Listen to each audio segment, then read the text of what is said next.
bring you The Witch's Tale, written and produced by Alonzo Dean Cole.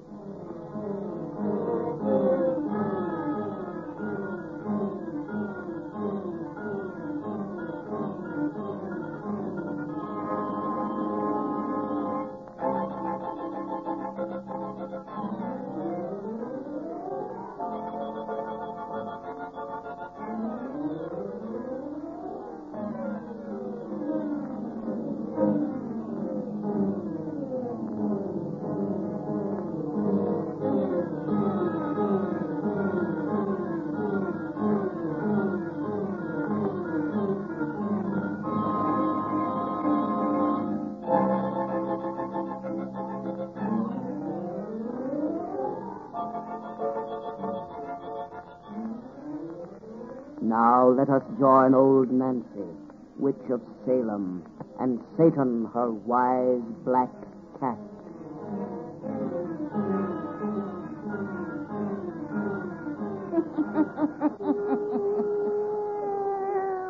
I'm an 11-year-old I be today.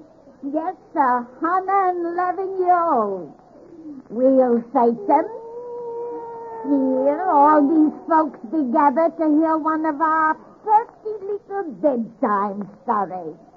And tonight, we're gonna tell 'em one that's become famous all over the world.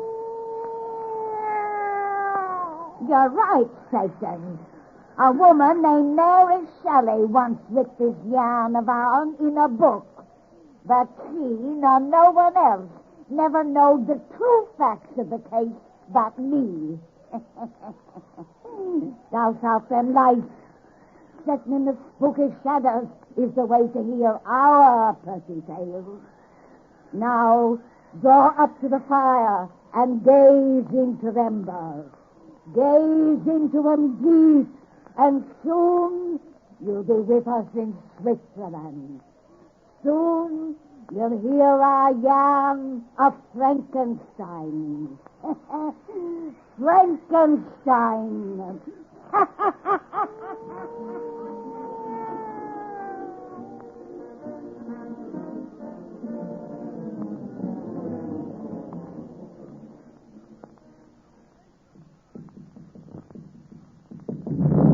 I'm coming. Don't break the door down. Who is it? Hi, Professor Waldman. Oh, just a minute. Oh, good evening, Madame Maurice. Good evening. Raining cats and dogs. Step inside so I can close this door. Yes, Madame Maurice. Oh, you're letting that wet umbrella drip all over my clean floor. Oh, I'm sorry. You men of science.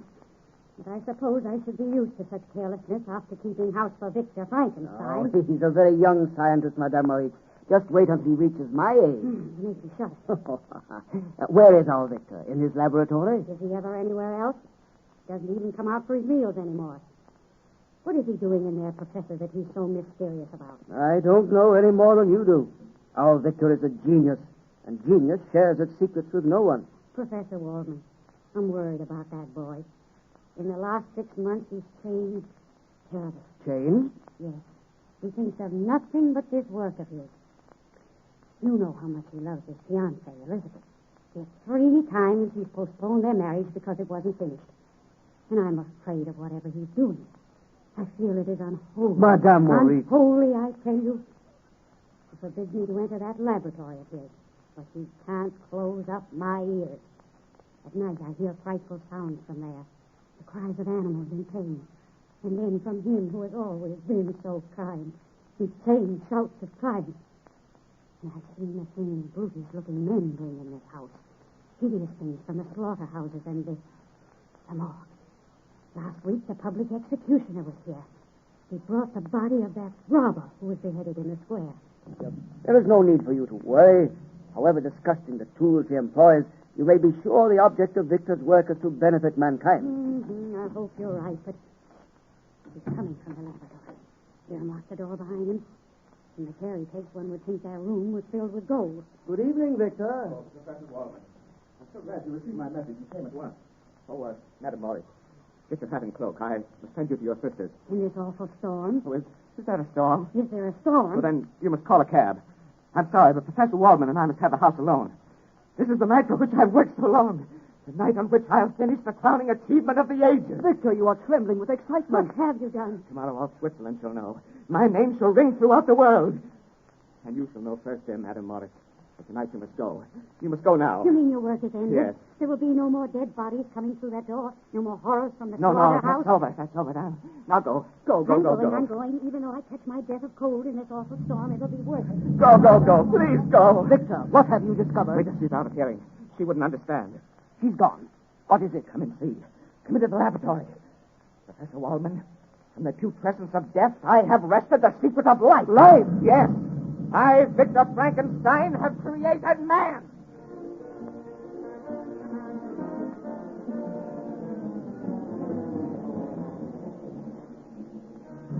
Look at him there. Bit by bit, I fashioned him. His organs, his limbs, his brain, his external flesh. A beautiful sleeping Yeah, giant. but sleeping only until I give him life. And now the time has come. That's why I sent for you, old teacher. You pointed out the path. I know nothing of this. Yes, you sent me to the ancients for forgotten knowledge. Through them I learned of magic and the hidden truths of nature. But I have gone beyond the ancients. In a moment I shall make a man. I shall be as God. You blaspheme. Why? To the race of whom this giant will be father, Frankenstein will be God's name. Stop! No, for I am greater than your Lord. You're mad. Bah! What is this puny human tribe which he created? They must have delicate food, long hours of rest. They're weak, decayed, scourged with sickness, a prey to heat and cold. Compared to this child of Frankenstein's great genius, men are flies living out a summer day. Look at him there. 8 feet tall, a mountain of strength, immune to weather, illness, and fatigue, with a brain that will grasp in a single hour all that man must take a year to learn. This machine will give him life. I pull the lever. What? No, don't! In a moment he will breathe, and I shall have improved on nature. I shall have improved on God. The giant's blood goes warm. There's pulsation in his veins. Soon he'll rise and walk. Great God! No, great Frankenstein. Victor, the beautiful contours of his body are changing. What? His flesh is shriveling like a mummy's. Becoming ugly. Misshapen. You are creating a horror. Machine, I'll turn it off. Too late, he breathes. Twice. He lives. May God forgive you, Frankenstein. You've made a monster.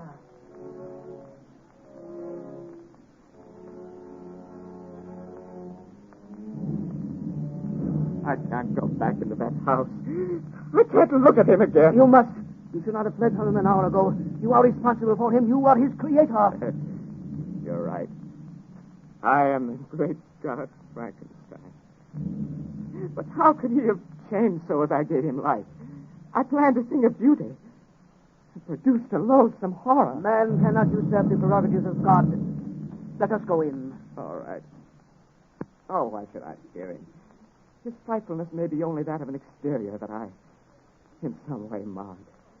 I gave him a brain capable of the most lofty thoughts, the noblest actions. Why, it's going to be all right.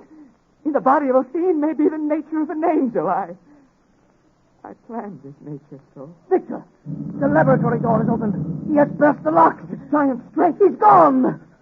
Mr. Waldman, what is that lying in the shadows? It's Madame Maurice. She didn't go to assist us. She saw him.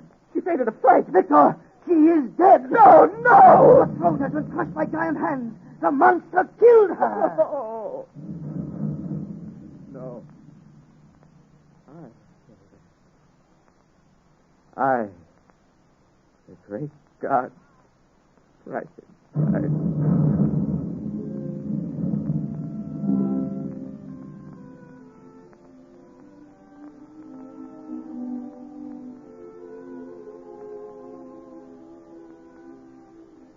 Well, my boy, how does it feel to be on your feet again? Not bad after a year in bed, I'll wager.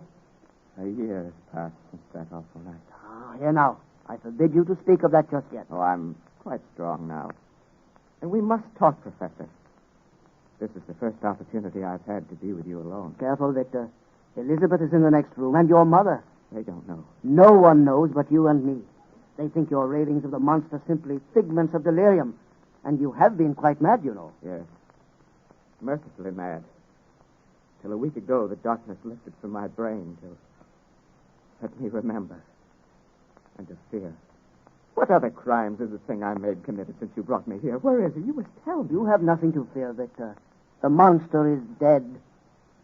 Dead? Yes. You're not lying to me. You're not lying just to ease my mind. No. During the week after his disappearance, he was seen in several villages, and the superstitious farmers took him for a demon from another world. At last he was fired upon and wounded. A trail of his blood was traced to the edge of a mountain chasm 1,000 feet in depth. We shall never hear of him again. He's really dead. Oh, oh, I feel as though the weight of time itself were lifted from my shoulders. I'm free again. My nightmare is over. There's nothing more to fear. Victor, darling. Oh, Elizabeth. Come in, my dear. I hope you will forgive my intrusion. I heard Victor's voice, and it sounded so different, so happy. I simply had to come in and see you. Oh, I am happy, dearest. I shall be happy forevermore. You will be even happier if left with Elizabeth alone. Oh, I know, young lover. Oh, really, Professor? I'll see you later. Elizabeth. Dearest sweetheart. Oh, how good it is to see you yourself again. You've been so ill, so close to death. But now I have returned to life. And to you forever. You mean until you go away again? Back to your studies, your experiments? No, my studies are over. My experiments are ended. Victor. I shall never enter a laboratory again. There will be no more postponements of our wedding. Then I shall have you all my own. For always. Always. Oh, my dear. You don't know how happy that will make me. I've been so jealous of the science which kept you from me. It seemed to keep you from even the stars. I have come back to you. Oh, God. Elizabeth? Oh, your mother is calling me. I must tell her. Perhaps we can be married right away. Tomorrow, if possible. How I love you. How I love you. Elizabeth! Coming, Mother Frankenstein. Oh, I'm so happy. And happy. Happy. Happy. There's nothing now to fear. You're wrong. You. Alive. Yes, I. The monster you created.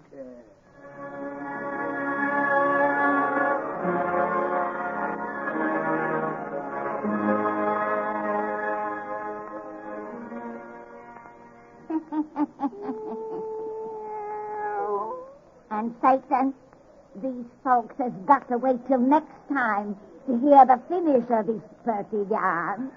Then we'll tell them some true facts about this Frankenstein and his monster that'll make their hair curl.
We bring you The Witch's Tale, written and produced by Alonzo Dean Cole.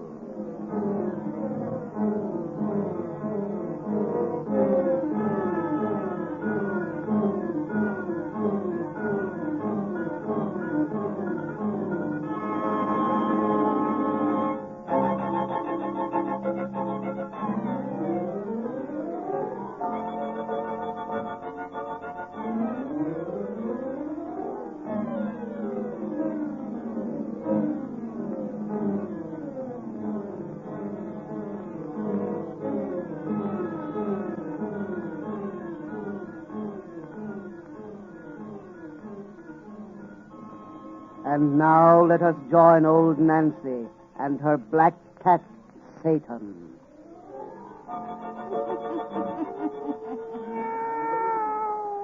Hannah and 2-year-old I be today. Yes, sir. Hannah and 2-year-old. Well, Satan, if these folks will just douse out them lights and make it nice and dark, we'll finish telling them that pretty story we begun last time they was here. We already told them how that scientist fella discovered the secret of life and made a monstrous, ugly giant whose first act was to strangle our old lady. Then he disappeared, and the fellow who made him thought he'd been killed. Unkilled. A year later, he heard the giant's awful voice a-calling him. Now draw up to the fire and gaze into the embers. Gaze into 'em deep and hear the rest of our yarn about Frankenstein. Frankenstein!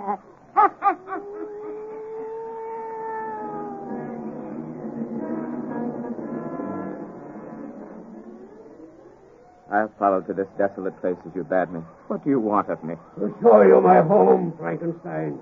This barren cave up on the mountainside, exposed to the winds and howling beasts. Here I, the monster you created, live, whilst you reside in comfort. I want to show you my solitude, whilst you are planning marriage. I thought you dead. You made me too strong. The fall you had killed me could not destroy my body. I simply disappeared from man because man has shut me out.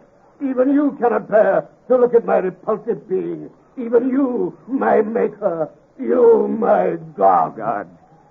Great God, Frankenstein. Yes, when you made me, so you called yourself. How did you learn that I was your creator? Upon that night when I first knew life, you fled from the horror you'd given breath from me. I was naked, it was cold. I wrapped a cloak of yours about me. There were papers in his pocket. When I learned to read, I found those papers were your notes of my creation. A pretty tale they told of how you made me from the refuse of the slaughterhouse and morgue. I'm partly man and partly beast. You owe me recompense for the awful life with which I am cursed. That is why I summoned you tonight, that you may pay your debt. What do you wish? A companion. Companion? Yes, Frankenstein. Oh, I hate you, yet I love you, for you're all I have. Take pity on the thing you made, for I am lonely, with a hunger that no man can ever know. You want me for your companion? No, you no more than other men can bear to look upon my frightfulness. Give me a creature as loathsome as myself, one who will not turn from me to hide its eyes in horror. You mean create another monster? Yes, for everything upon this earth excepting me, there is a mate. Of my breed, I am Adam, Frankenstein. Make me an Eve. Eve? A female? Yes. No. Yes, you planned marriage. Why not I? No. Why, you might loose upon the world a race of monsters. A race who would destroy mankind. I swear we'll do no harm, Frankenstein. I beg. Never. I presume no more upon the powers of heaven. I experiment no longer with the mysteries of God. You will not create for me a mate? No, 1,000 times. Yet you yourself will take one?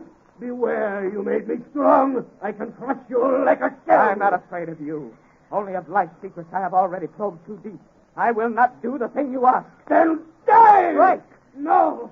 I spare you now. At the hour of your greatest happiness, I will strike.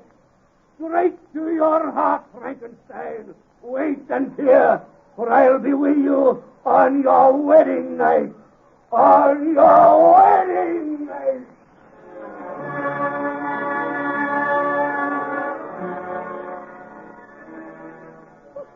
How can you be so sad tonight when all our dreams have just come true? Oh, I'm not sad, dear. Well, how could I be when at last you are my wife? Victor, you're keeping something from Oh, me. no. You are. Professor Waldman has been acting strangely, too. And the grounds outside are filled with strange men who look as though they were policemen standing guard. You have nothing to fear, my darling. No enemy who would harm you on our wedding night? Oh, of course not, darling. Why, what could I be afraid of on our wedding night? Victor, Frankenstein. Oh, yes. I'll let you in, Professor Waldman. Victor, come with me a minute. Oh, excuse me, Elizabeth. I must speak to your husband alone. What is all this mystery? It's nothing, dear. Now, you stay here. I'll explain everything when I return. Hurry, Victor. Yes. Excuse me, dear. But, Victor, stop. Close the door tightly. See the master? You see the master? The police have him surrounded. Good. Come on. Oh, wait. He's coming. I can't leave Elizabeth in that room alone. It is you he threatened to strike, not her, and we have him in a net. He cannot get away. And leave me to him. At last, let me destroy the awful thing my hands have made. Elizabeth! Quick, back to that room. Oh, God, keep her safe. The door is locked. Burst it open. Elizabeth! She's lying crumpled on the floor. That open window. The monster. Straight to your heart, Frankenstein. Straight to your heart. Elizabeth. She's dead.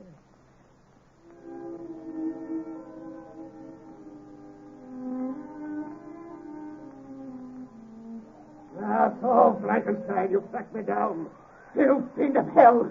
Stand out from those rocks where I can see you. Oh, you may aim at my breast that pistol which you carry. Very well. I have you now. Not yet. You forget how fast I move. Let me go. Oh, did you think to destroy me with weapons such as this? I, whom you made superior to the puny race of men, I throw your pistol into yonder chasm, and I release you unhurt and unharmed. Some way, sometime with another weapon, I shall bring you death. Tonight you will kill the woman I love best in all the world. On her broken body, I have sworn to live for your destruction. I told you I'd strike you to the heart. You thought I meant your heart of flesh, your body. There was a better way. I've turned your happiness to misery. Oh, God, great Lord of all, destroy this monster. You are my God. You, my Lord of all. Listen, my father. As you denied me the comradeship of one frightful as myself, now you are denied a mate. As you condemned me to a life of solitude and sorrow, now you are condemned. You've sworn to live for my destruction, you have said. Your hate will make you follow me across the world. Through the sun-scorched desert and the icy plain, you know heat and cold and thirst and hunger, to which I, your creature, am immune. How well you made me, great God Frankenstein. You'll follow me across the world. I always just ahead, you always just behind, until your body racked by age and sorrow. We will reach the end. Now I go, and you will follow. I will follow to your death. To the death of both. For you and I henceforth are one.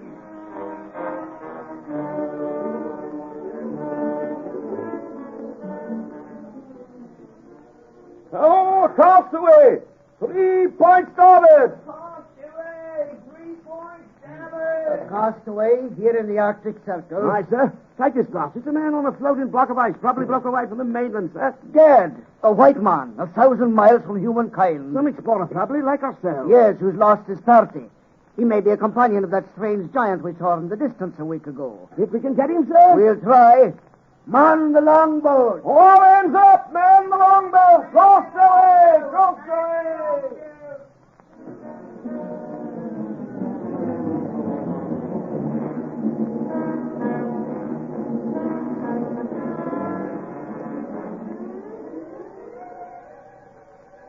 It's a strange story you tell, Mr. Frankenstein. You've pursued this man for 40 years. Not a man, a monstrous fiend. Over mountain and desert, ocean and plain. From the bells of Africa here to the Arctic Circle I have followed. I always just behind. He always just ahead. For 40 years I have known no home, no friend. Only solitude, misery, and an empty dream of vengeance. Now I'm dying. I can pursue no longer. There, man. 5 days on that ice floe didn't do you any good. But our ship's doctor will soon have you on your feet and as good as new. What you need now is lots of rest, so I'll leave you until morning.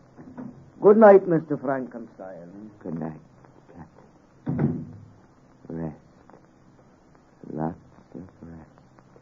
Yes, my father. You. I crept aboard the ship when darkness fell. I expected you. For we have reached the end. Yes, a God as miserable as is Adam, and Adam as sorrowful as is God. Sorrowful because your vengeance is over. No, Frankenstein. At the end, there is no longer heart for vengeance. All things cease. All things begin again. You're dying. The son cannot survive the parent. Let me lift you in my arms. Carry me to the deck. Gently, tenderly I bear you, for you're all I've had to love, all I've had to hate. Frankenstein, forgive me at the end. I forgive.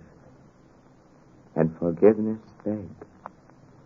Beneath these icy waters, let there be one grave for both. You and I, creator and created. My presumption and your misery. We're at the rail.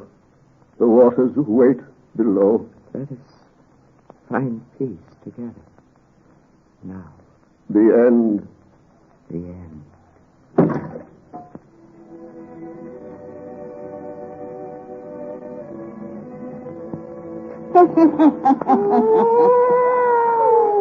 And them's the true facts about the story of Frankenstein. Come see us next week, and Satan and me'll have another yarn to spin you.